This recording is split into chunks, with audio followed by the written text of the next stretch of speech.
Hello guys, welcome back to our channel simplified study official. तो guys, आज की इस वीडियो में हम पढ़ने वाले हैं बीकॉम 5th सेम की मैनेजमेंट अकाउंटिंग की बुक से चैप्टर ह्यूमन रिसोर्स अकाउंटिंग, जिसे HRA भी कहते हैं। तो ये जो चैप्टर है ये एग्जाम के पॉइंट ऑफ व्यू से लॉन्ग के लिए बहुत ज़्यादा इंपॉर्टेंट है।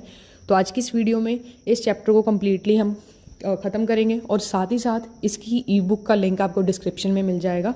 वहाँ पे आपको इजी लैंग्वेज में इसके जो नोट्स हैं वो अवेलेबल हो जाएंगे। सो स्टार्ट करते हैं without wasting our time. But channel पे न्यू हो तो चैनल को सब्सक्राइब कर लो एंड वीडियो को लाइक एंड शेयर करना बिल्कुल मत भूलना। तो स्टार्ट करते हैं।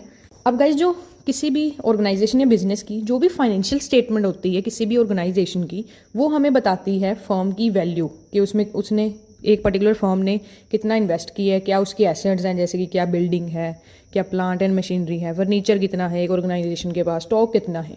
बट जो नॉलेज एंड स्किल है पीपल की जो ऑर्गेनाइजेशन में वर्क कर रहे हैं, ठीक है, जो हमारे ऑर्गेनाइजेशन में जो भी एम्प्लॉयज़ वर्क कर रहे हैं, ठीक है, जो भी सबऑर्डिनेट सारे वर्क कर रहे हैं, जो भी पीपल हमारी ऑर्गेनाइजेशन में वर्क कर रहे हैं, वो एक ऑर्गेनाइजेशन के लिए रियल और एंड मोस्ट वैल्यूएबल एसेट है, जिसे हम यूजली क्या कर देते हैं फाइनेंशियल स्टेटमेंट्स में इग्नोर कर देते हैं।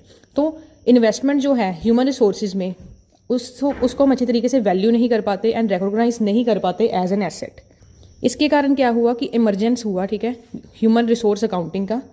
ह्यूमन रिसोर्स अकाउंटिंग में हम अकाउंटिंग करते हैं कि हमने कितना पैसा पीपल में इन्वेस्ट किया है, उनकी रिप्लेसमेंट कॉस्ट में कितना पैसा किया है, क्या इकोनॉमिक वैल्यू मिली हमें उस पर्टिकुलर पर्सन से, ठीक है। जैसे इसमें इन्वेस्टमेंट इन पीपल में आ जाएगा, जैसे कि हमने ट्रेनिंग प्रोवाइड की, हमारे जो पहले ही काम कर रहे थे, जो ऑर्गेनाइजेशन में पीपल काम कर रहे थे, उनको हमने ट्रेनिंग प्रोवाइड की, ठीक है, न्यू स्किल प्रोवाइड किया। तो उनमें हमें क्या किया, रिप्लेसमेंट कॉस्ट में मान लो एक के बदले हमने कोई दूसरा पर्सन हायर किया, ठीक है, उसमें हमें पर्टिकुलरली कितनी कॉस्ट आई है।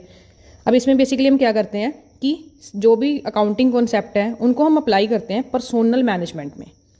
ह्यूमन रिसोर्स अकाउंटिंग हमारी हेल्प करता है जिससे हम ह्यूमन जो एसेट्स हैं उनको फाइनेंशियल स्टेटमेंट में अच्छे तरीके से रिकॉर्ड कर सके, जिससे हमें ये ट्रू एंड फेयर पिक्चर या फिर फाइनेंशियल पोजीशन एक ऑर्गेनाइजेशन की प्रोवाइड करती है।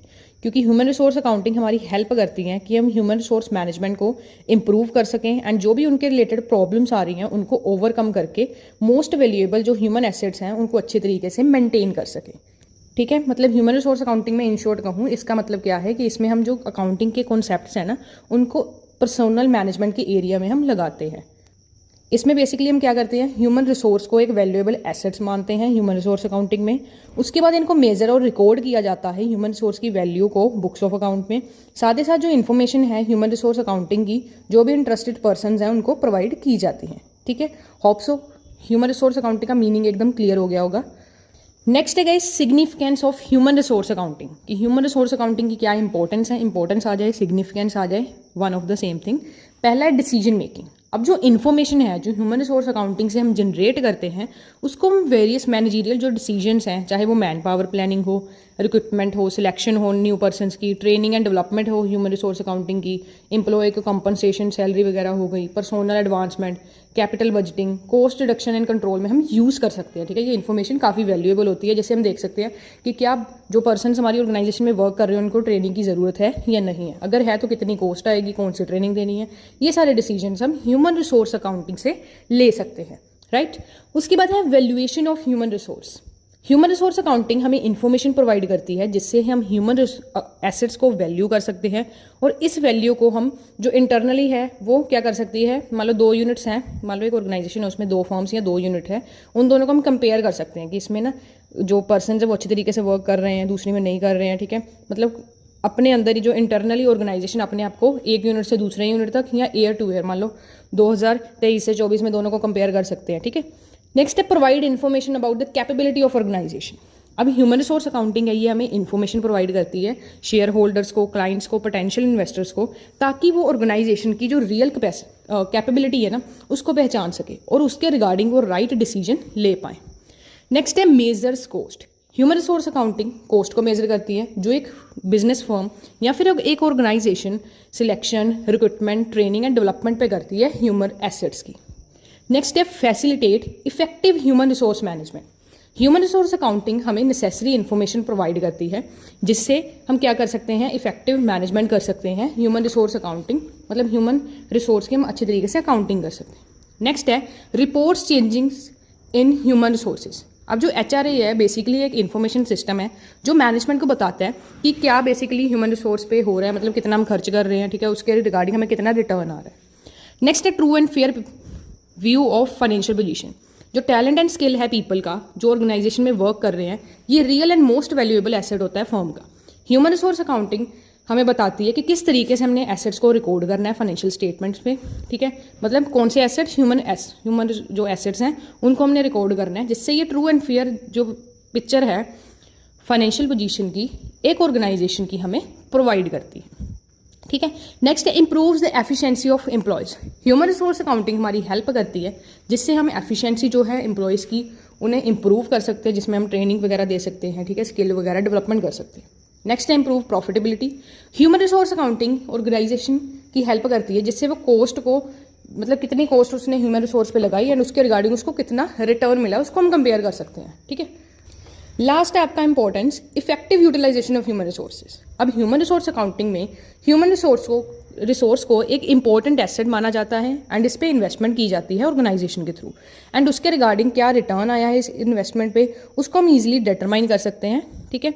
इससे हमें पता चलेगा क्या एक ऑर्गेनाइजेशन ह्यूमन रिसोर्स को इफेक्टिवली यूटिलाइज कर रही है या नहीं कर रही, ठीक है। तो ये थे सिग्निफिकेंस एंड गाइस इसकी जो ई बुक है ना, ठीक है, बहुत ईजी लैंग्वेज में मैंने बना रखी है जिसका लिंक आपको डिस्क्रिप्शन में मिल जाएगा, ठीक है, वहाँ पे जाओ या फिर अमेजोन पे जाके आप सिंपल लिख सकते हो सिंप्लीफाइड स्टडी ऑफिशियल नोट्स या सिंप्लीफाइड स्टडी ऑफिशियल लिख देना अमेजोन पे जाके। मेरी जो भी बुक्स हैं नोट्स के रिलेटेड वो आपको यहाँ पे मिल जाएंगी, ठीक है। नहीं तो आप चैनल की मेंबरशिप ज्वाइन कर सकते हो, जो चैनल की मेंबरशिप ज्वाइन करेंगे उनको सभी जो ई बुक्स हैं वो फ्री मिल जाएंगी, ठीक है। तो स्टार्ट करते हैं। बाकी हमारा जो नेक्स्ट टॉपिक है, नेक्स्ट क्वेश्चन जो है वो है what is human resource accounting, discuss the objective of this system.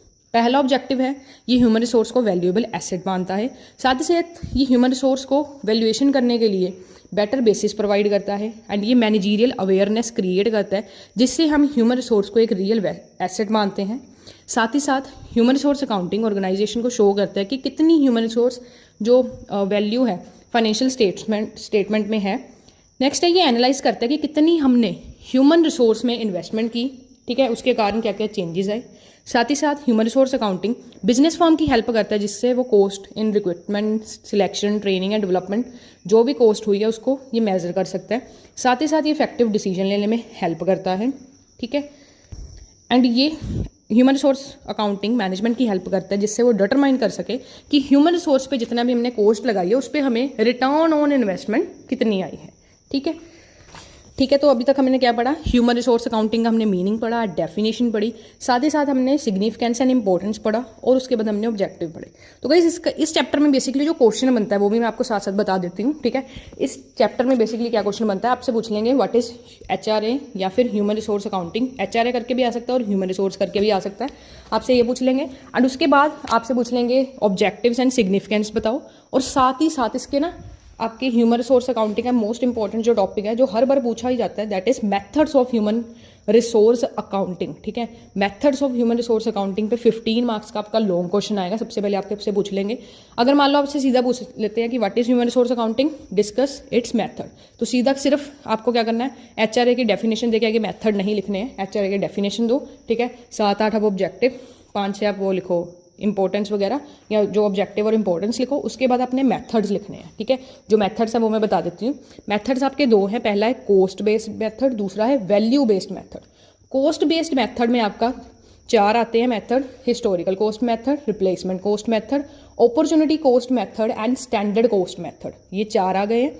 Value based method में आपके बेसिकली 5 मेथड्स आते हैं आगे, Lev and Schwartz model, Flamholtz model, Morse net benefit model, certainty equivalent net benefit model and last is Jaggi and Lau model, ठीक है। तो basically अगर 2 method आपके कॉस्ट बेस्ड और वैल्यू बेस्ड, आगे उनके टोटल 9 मेथड्स है, ठीक है। ये इंपॉर्टेंट है, ये आपको पूछे जाते हैं फाइनल्स में, ठीक है। 15 मार्क्स के लिए लॉन्ग के लिए ये क्वेश्चन पक्का आएगा ही आएगा, ठीक है। मतलब अभी तक 98% ये क्वेश्चन आया है, ठीक है। बहुत रेयर चांसेस होंगे ये क्वेश्चन ना आया हो, ठीक है। तो बहुत ज़्यादा इंपॉर्टेंट है। तो जो मेथड्स है ना वो मैंने अपनी वीडियो में करवा रखे हैं। मैं ना नीचे मैनेजमेंट अकाउंटिंग की फुल प्लेलिस्ट का लिंक दे दूँगी जिसमें आपको ह्यूमन रिसोर्स अकाउंटिंग की एक वीडियो मिलेगी जिसमें मैंने मेथड जो है ह्यूमन रिसोर्स अकाउंटिंग के वो ऑलरेडी करा रखे हैं, ठीक है। वहाँ पे आप देख सकते हो एंड ई बुक का लिंक जो है वो डिस्क्रिप्शन में मिल जाएगा। आज की इस वीडियो में इतना ही। Thanks for watching.